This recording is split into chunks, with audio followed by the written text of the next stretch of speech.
por naturaleza, por lo tanto, necesita comunicarse con sus pares. La comunicación es un proceso por el cual pasamos todas las personas desde el momento que nacemos hasta el momento que dejamos de existir. La finalidad de la comunicación va a ser transmitir mensajes de un emisor hacia un receptor. Los seres humanos tienen como base principal comunicarse unos con otros. Sin embargo, esto no es propio de los seres humanos solamente, sino que también los animales pueden lograr comunicarse mediante gestos y sonidos.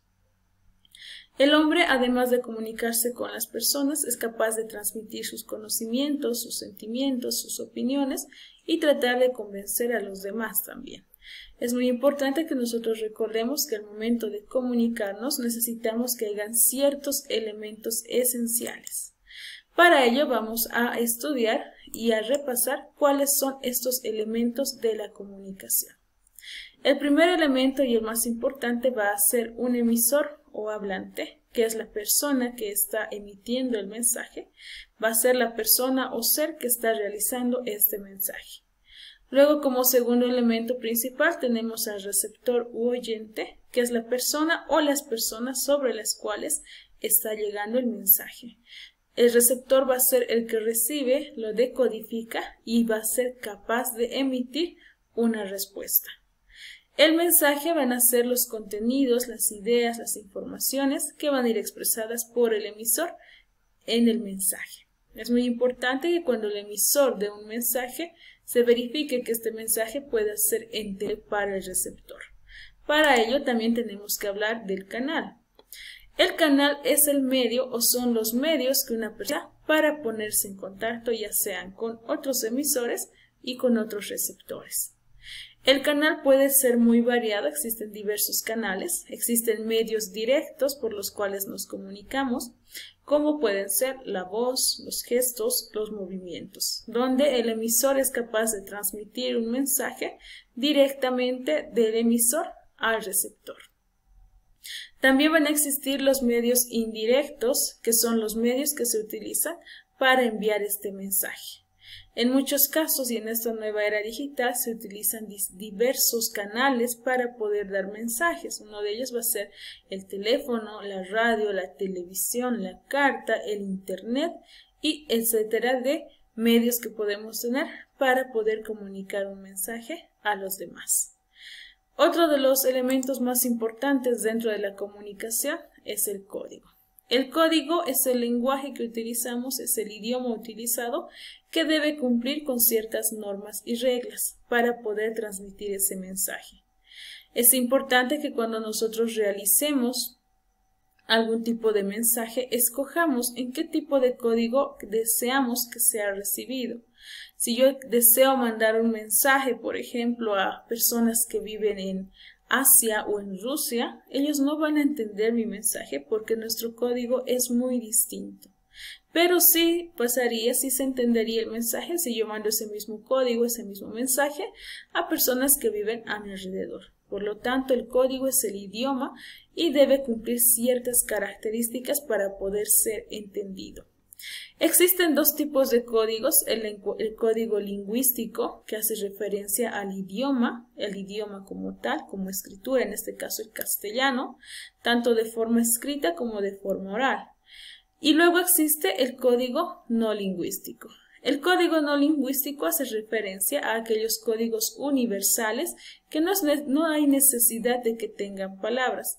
Simplemente con ciertos colores y ciertas formas ya nos damos cuenta de la clase de mensaje que nos quiere transmitir. Otro elemento muy importante dentro del proceso comunicativo va a ser el contexto, donde se está realizando ese proceso comunicativo. Es muy importante que al momento de nosotros poder emitir un mensaje como emisores, verifiquemos en qué contexto nos encontramos. ¿Hay ruido? ¿No hay ruido? ¿Hay mucho silencio? ¿No se va a poder escuchar? ¿Se entenderá el mensaje? El contexto forma parte esencial para que la comunicación y el mensaje puedan ser entendidos. Y por último tenemos al referente. El referente van a ser seres, objetos, ideas o situaciones a los que estamos aludiendo el mensaje. ¿De qué trata el mensaje que yo quiero mandar? En este caso, cada referente es diferente en cada persona. Si yo hablo con mis amigos o con mi familia o con alguna otra persona, el referente va cambiando, pues se va a ir acoplando al mensaje que yo quiera dar. El referente también nos va a ayudar a saber cuándo, cómo y dónde se está realizando ese mensaje. Muy bien, ahora sí vamos a pasar a lo siguiente, que es el lenguaje. El lenguaje se puede dividir en dos grandes grupos, como son el lenguaje verbal y el lenguaje no verbal. En esta ocasión vamos a comenzar con el lenguaje verbal. El lenguaje va a ser el proceso de comunicación en el que se va a utilizar palabras para transmitir un mensaje. Para que haya un lenguaje verbal, queridos estudiantes, se necesitan dos personas o más. No se puede hablar con objetos y el objeto no nos va a poder responder como lo haría una persona. Por lo tanto, el lenguaje se puede dar solamente entre dos o más personas que tengan un mismo código. ¿Qué características tiene el lenguaje verbal? ¿Cómo se puede realizar el lenguaje verbal? Para que sea lenguaje verbal debe articular palabras, como lo que estamos haciendo ahora, estamos desarrollando oraciones mentales que están... Debe ser fácil de comprender, no debe ser difícil. Debe permitirnos aclarar, explicar, fundamentar los mensajes que estamos realizando. Se debe usar por todos los hablantes sin importar su nivel, ni cultura, ni idioma. Acá es muy importante que el lenguaje, por ejemplo, rompe barreras. Si bien no me puedo comunicar de forma efectiva con una persona de Asia o de otro continente, sí podría comunicarme con ellos, pero de otra forma, utilizando el lenguaje no verbal. Debe ser articulado, para esto vamos a tener reglas gramaticales y ortográficas. Debe ser dinámico, natural y directo, es decir, el lenguaje no es estático, hay diversas formas en las cuales demostramos nuestro lenguaje. Y por último, debe tener un vocabulario, una estructura, un contenido, un tiempo, fluidez y combinación. Esta es la parte más interesante del lenguaje, pues no es estático, una persona puede utilizar diversos lenguajes en diversas situaciones. Es el caso del lenguaje de los adolescentes, por ejemplo, de los adultos, de los niños, que tienen una distinta forma de comunicarse entre ellos. Vamos a ver ahora los tipos de lenguaje o formas del lenguaje y también algo muy importante como es el signo lingüístico. Existen dos formas de lenguaje verbal, la forma oral o hablada, cuyo canal va a ser la voz, y la forma escrita, cuyo canal va a tener bastantes entre los medios escritos, desde la carta formal e informal hasta los medios tecnológicos. Cuando hablamos de los tipos y formas del lenguaje verbal, vamos a hablar de cómo una persona puede comunicarse con otra por medio de las palabras, tanto habladas como escritas. Vamos a hablar ahora del signo lingüístico, que es una parte muy importante dentro del lenguaje. El signo lingüístico va a ser un proceso que realiza nuestro cerebro para poder encontrar un significante y un significado. Todas las personas, chicos, todos nosotros cuando oímos una palabra, lo primero que hace nuestro cerebro es decodificar esa palabra mentalmente. En este caso, vamos a continuar a la siguiente diapositiva. En este caso, el signo lingüístico tiene diversas partes, diversas funciones que debe cumplir para ser considerado un signo lingüístico. Uno de los principios del signo lingüístico nos habla sobre la arbitrariedad. La arbitrariedad nos dice que el signo lingüístico es único, que debería existir una relación entre significado y el significante. Si bien es cierto que nosotros podemos pensar algo diferente de una palabra, el signo lingüístico se basa en ello. Yo doy una palabra y mi cerebro me muestra la imagen de esa palabra. Si bien es cierto que todos oímos la misma palabra, no todos la imaginamos de la misma manera. A eso se refiere con la arbitrariedad. Muchas veces no va a haber un lazo entre el significante y el significado. Cuando yo digo la palabra flor, por ejemplo, algunos pueden haberse imaginado otro tipo de flor, no necesariamente una rosa. Algunos hubiesen imaginado a una persona en lugar de a una planta.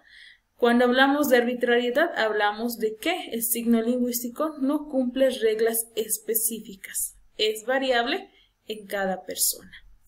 La linealidad. El signo lingüístico también puede ayudarnos a entender mejor las palabras. Este principio niega de que dentro de un enunciado puedan aparecer dos significantes al mismo tiempo.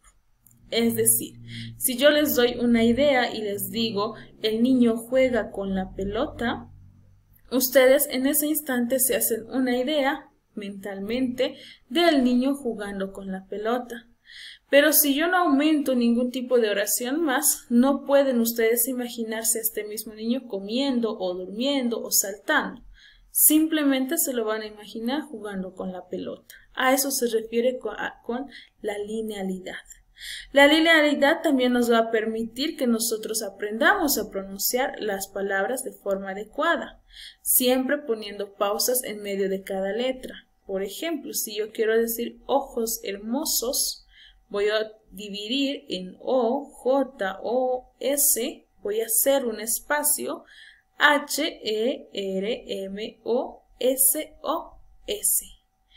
Todo este proceso, chicos, es mental. No nos damos cuenta, nuestro cerebro lo hace ya de forma directa, no nos pregunta lo que nosotros queremos imaginar, sino que nos muestra directamente el significado.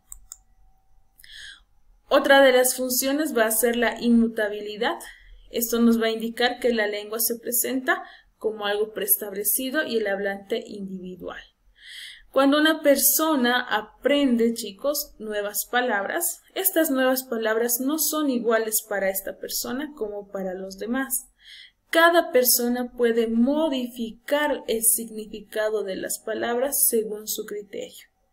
Y esto no parte de algo universal, es decir, no todos vamos a imaginar lo mismo, sino que va a ser una herencia que va a pasar de generación en generación.